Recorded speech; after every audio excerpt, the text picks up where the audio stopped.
Les envoyés très spéciaux de France 3 Pays Catalan ont quitté la crèche pour se rendre à l'hôpital de Gérone, où travaille le seul médecin élu caganer de l'année. Ce prix récompense la promotion du santon catalan. Xavier Aldeguer fait toujours référence dans les conférences sur le microbiote qu'il donne dans le monde entier. Les Catalans, comme d'autres cultures, nous nous sommes rendus compte depuis longtemps que les selles, les cacas, n'étaient pas qu'un rebut, que c'était aussi une source de richesse et de croissance. La richesse contenue dans nos intestins est son objet d'étude.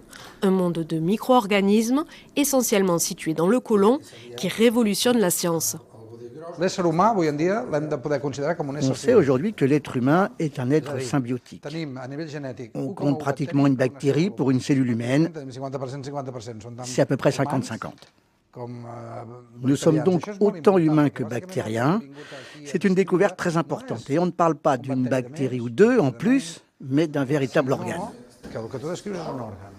Les découvertes sur ce nouvel organe ouvrent de nombreuses pistes de traitement, notamment la transplantation fécale, qui consiste à introduire un microbiote sain chez un patient à la flore intestinale déséquilibrée.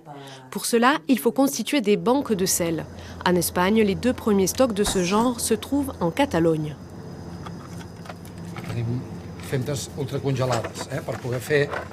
On garde dans ce congélateur les selles de nos patients pour analyser leur profil bactérien.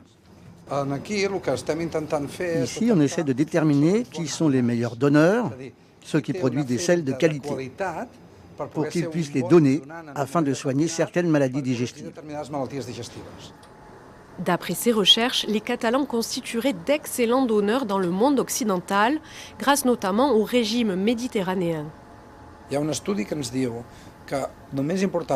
étude récente indique que pour avoir un microbiote diversifié, il faut manger 20 végétaux différents par semaine. Si on y réfléchit, c'est la cuisine de marché méditerranéen.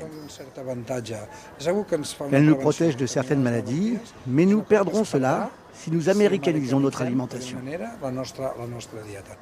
Conserver cette alimentation riche en légumineuses et peu carnée est donc un enjeu sanitaire majeur. Scientifiques et caganais en sont convaincus.